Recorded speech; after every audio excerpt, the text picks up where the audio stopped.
put it on me. So that's it, pretty much set up to mow. One final thing you need to check, and this is going to be individual to everybody. When you're actually mowing, put it on the ground in your mowing stance, which I'm going to come on to next, and just check that ideally you need to do it somewhere completely flat. This is not quite set up on the gravel where I can see. Yeah, you can see that the edge is not actually digging into the stones. There's a gap, about 1/4 of an inch, something like that. So this is not set up for me. The handles are in the wrong place. So, but I think it would do. So you want that blade sitting up a bit? Yeah. You'd not want it on the ground, so otherwise it will get very blunt very quickly. It's going to get blunt anyway, and you'll need to sharpen every 5 minutes. But that's roughly what you do. Right, I'll go back here. Now the stance, actually using the thing. I'll put it down for a bit. Yeah, when we're not mowing, we'll designate a place where we're going to leave the scythes. So where everyone can see them, blades furthest away. Quite often, if I'm mowing the field, I'll lay them over the fence with the blades pointing away from us, making sure the other side's not a public footpath or something. Now, in parts of Europe, they say you should put your scythe in the unknown part of the field. Well, actually, I think that's, because you shouldn't walk in it, but we don't have a history of knowing what to do here, so I think it's better to leave them visible. Someone might have a dog with them and it might run through the field and castrate itself or something awful. So I think leave them somewhere visible, agreed, so that, if you're going to have a cup of tea or have a 5-minute break, we'll put them down in this place.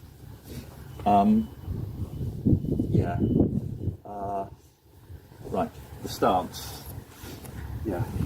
So it's a bit like maybe Tai Chi or some Eastern martial arts or skiing, bends your knees. Yeah. Bends your knees. Yeah. Weight on your. Yeah. So you've got to have your weight. You've got to be a bit flexible. Bounce up and down. All have a go. Bouncing up and down. Right. Feet about a good wide stance. Some people. Competition rowers go really wide, but we're not. We're learning. So something that's comfortable, 2.5 feet, something like that, and bends the knees. So the other movement we've got to practice is you start off with that side, so all your weight's on this knee, and as you swing it round, you transfer the weight to that knee. So practice going from bouncing, bouncing.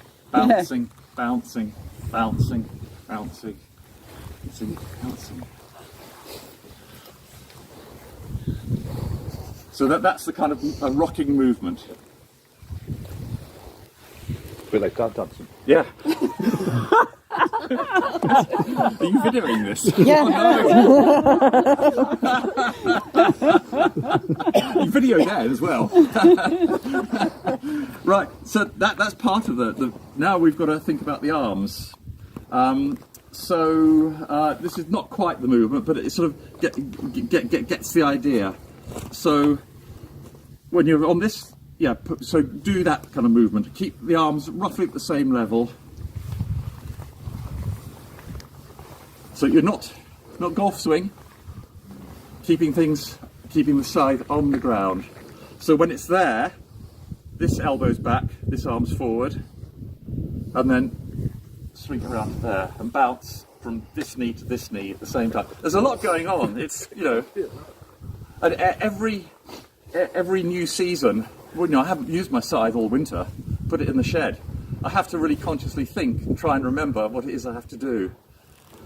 So it's transferring weight from knee to knee, and also you find that it's fairly easy to mow grass on this side. So at 3 o'clock, 12 o'clock, 9 o'clock. By the time you get to 12 o'clock, it's getting harder and harder to mow. So when you pull this elbow back, pretend there's someone about to attack you from behind, and you're going to elbow them. So you might actually need to put a bit of effort in that way.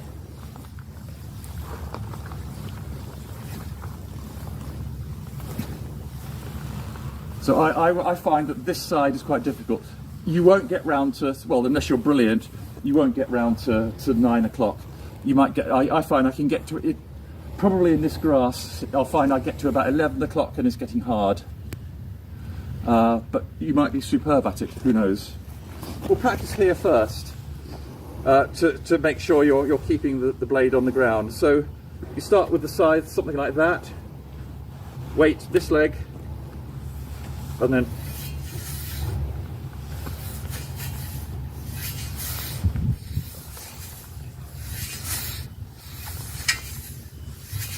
this is a bit short for me, but I am cutting grass. You can see a few bits, yeah. and then we get the hang of that first. Find an area of mown path to practice on.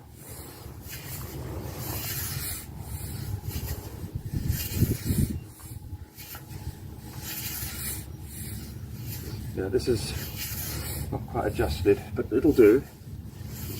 Then when we're actually mowing the grass, we'll advance into the unmown bit very slowly. Only a shuffle, maybe 2 inches each time. So it'll be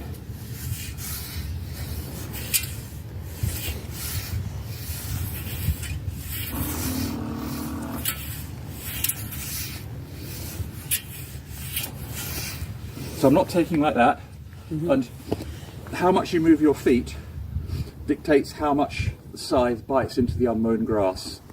You only want to take 2 or 3 inches, no more. It'll jam and clog, and what you should end up with is a nice pile of mown grass this side of you. So you're cutting an arc. There should be a semicircular arc of cut grass in front of you, and a mown pile to the left of you. So I think really that's as much as I can say. It'll all be completely meaningless until you actually grab a scythe and have a go. Don't worry if it doesn't work. You know, it can take a long time, but I've usually got everyone cutting something by lunchtime when I've done this. So, but you know, you'll have. You might go away from here and say, this is absolute rubbish, I'm never doing this ever again. Or you might think, oh, I'm going to actually get a scythe, which is what I did. But it took a couple of seasons until that was that sort of penny dropping moment, and things started to gel. A bit of an epiphany of what I needed to do. And I still forget, because I don't mow frequently, and it's mostly this time of year. I have to remind myself each kind of August what I've got to do, how I move. Because most of what I do is actually just trimming paths, or working in sort of newly established woodlands where you've maybe got to scythe round a few trees, and it's not mowing an open meadow like this, so you're actually using a small blade and you end up hacking much more. So I think I do more of that than actually meadow mowing. So, but meadow mowing should be a nice, calm, regular movement. Try and get in the zone and think about cutting that grass.